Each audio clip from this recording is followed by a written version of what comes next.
Assalamualaikum warahmatullahi wabarakatuh. Hi, good morning, good afternoon, and good night for you all that watch this video. Back with me, Nadiya Khoirunnisa, and you can call me Nadia. So today, as you can see on the title of this video, we will learn about noun, and I will tell you all about noun.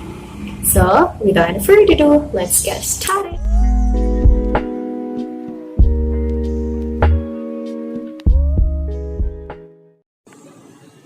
Noun. Okay, in this video, we will learn about three things of noun. The first thing is the definition of noun. The second is the function of noun. And the third was the kinds of noun. We will go to the first thing, is the definition. If you want to learn about something, if you want to know about something, you should know what is the definition of this. What is the meaning of this? And in this case, we will learn about noun, so we have to know and we must to know what is the definition of noun and what is the meaning of noun. From Oxford Dictionary, the definition of noun is a word used to refer people, animals, objects, substances, states, events, ideas, and feelings.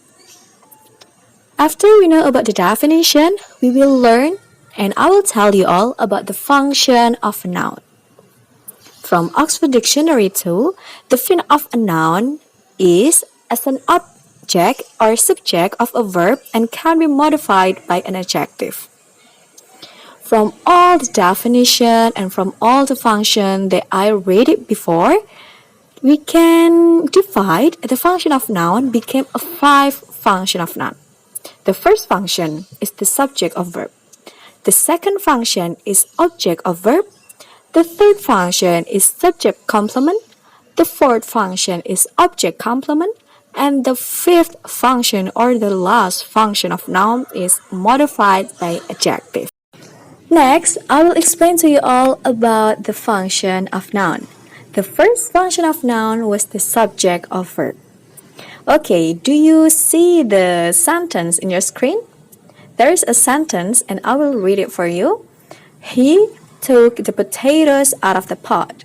He become a subject, took become a verb, the potatoes become an object, and out of the pot become a complement. Okay, subject of verb. Do you see the underlined words? There is he.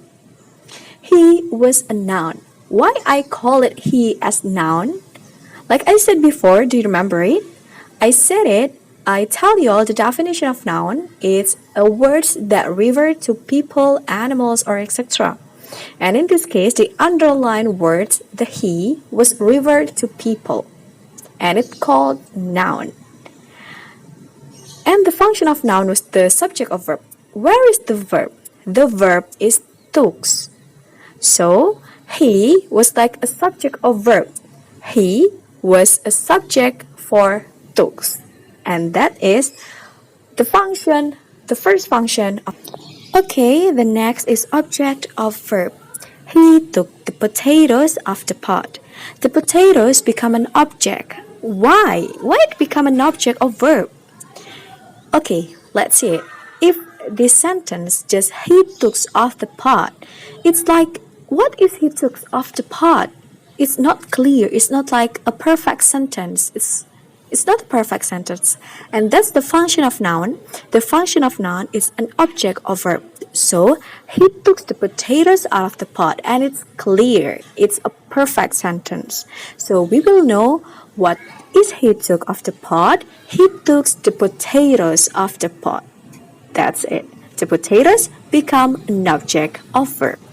Okay, next is subject complement. Sonia is a subject and a doctor was a complement. Why it said complement? It's because when the sentence just Sonia is, it's very ambiguous. It's like, what this sentence mean? And then noun comes and become a complement of subject. Doctor was a noun and become a complement of subject, and Sonia is a doctor we will know what is the meaning of the sentence. The meaning of the sentence is Sonia has an occupation and her occupation was a doctor. So a doctor become a complement of subject. The next example is my father is a soldier. It's very same like the first sentence and the first example. My father was a subject and a soldier become a complement. Why become a complement? Because when my father is, just my father is ambiguous. It's not a perfect sentence. And then a noun, a soldier, come and become a complement of the subject. My father is a soldier. It's a perfect tense, a perfect sentence. Soldier become a complement of. Okay, the next one, the fourth function of noun is object complement. The sentence is, we called the boy on the horse Johan. The boy on the horse become an object and Johan become a complement. Johan is a noun and become a complement of object, the boy on the horse. So if we read it, we call the boy on the horse Johan, we will know that the boy on the horse, the name of the boy on the horse is Johan. That means the noun is like a complement of the object. It's like emphasize the sentence and make it clear. What is his name? Like it make it clear the sentence. Okay, we arrive on the last function of noun. What is that? That is modified by adjective. The sentence of modified by adjective is like this. Edwin was a lazy employee in his office. From this sentence, I will take 3 words. A, lazy, an employee. A was a determine, lazy was an adjective, and employee was a noun. Lazy and employee was a different word. But in this sentence, it becomes one word. It becomes lazy and employee. That means modified by adjective. Okay? And why it called modified by adjective? It's because adjective and noun become one word. And why? It's because it's emphasized this sentence. Edwin was a lazy employee in his office, and we will know that Edwin was a lazy employee. It's emphasized the sentence and it like tell the information of the sentence for us. That's it. Next is kinds of noun. Okay, the first thing I will tell you about kinds of noun is concrete and abstract. What is the meaning of concrete and what is the meaning of abstract? Concrete, the meaning of concrete is you can see it, you can touch it, and you can feel it. But if abstract, you cannot see it and you cannot touch it, but you can feel it. For the concrete, we have an example. The first example is couch. The sentence is, the couch is soft and it's so comfy. Couch, you can see it, you can touch it, and you can feel it. And even you can sit on the couch and feeling the confidence of the couch. The couch become a concrete noun because you can see it, because we can see it, because we can touch it, and because we can feel it. The next example is pot. The sentence is, I take the soup from the pot. The word I take, it's like tell us that this thing was concrete. You can see it, you can touch it, and you can feel it. So the conclusion is pot is a noun, that a concrete noun, because pot we can see it, we can touch it, and we can. Okay, the next is abstract. So what is abstract? Abstract noun is when you cannot see it, you cannot touch it, but you can feel it. The first example is exhaustion. The sentence is, the runners looks exhaustions.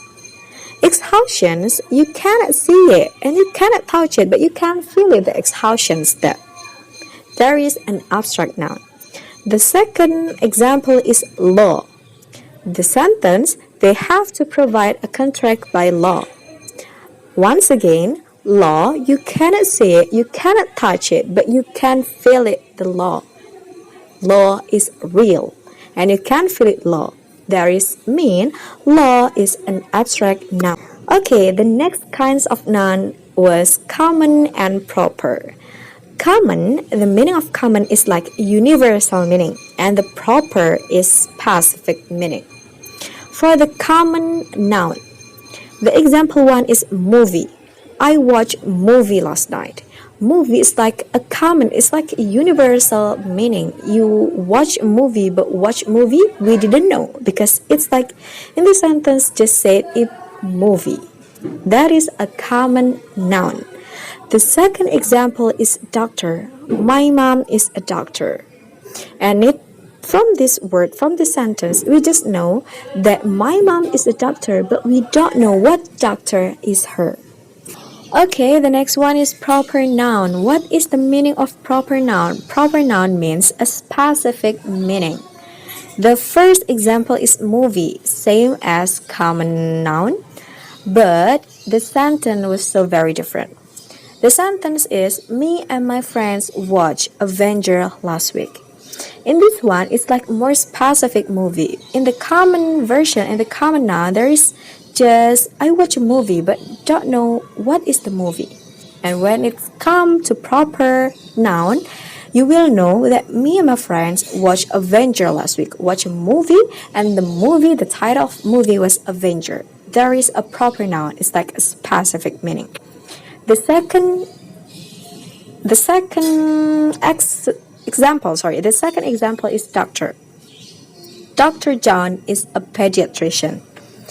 We know in here that Dr. John was a doctor and he is a specialist of pediatrician. So the Dr. John is a pediatrician. It's like a specific from the doctor. It's like a kind of doctor, and we know the specialist of doctor. Okay, the next kind of noun is countable and uncountable. What is the meaning of countable and what is the meaning of uncountable? Countable, the meaning is the noun that can be counted, and uncountable is the noun that cannot be counted. Okay, we will go to the countable first. Countable have two types. There is a singular and there is a plural. The first one is singular. The example of singular is like key, bottle, a child, a mouse. And for the sentence, John brings the key. There is a singular one. And for the plural one, for the countable plural one, have two types again. There is a regular and irregular. For the regular one, it's just add as on the back of the words. It's like 2 keys, 4 bottles. And for the irregular one, it's irregular. The name is irregular. It's very different. It's not just as simple as you add the s of the back of word. It's very different. It's like the singular of child. The singular is a child, and for the plural is children. The singular is mouse, and for the plural is mice. Okay, the example is like this. Jeffrey buy 4 bottles of water. It's a regular plural countable noun. And for the irregular plural countable noun, it's there are children playing.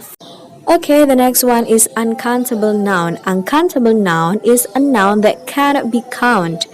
Uncountable noun have divided by 2. The first one is singular and the second one is plural.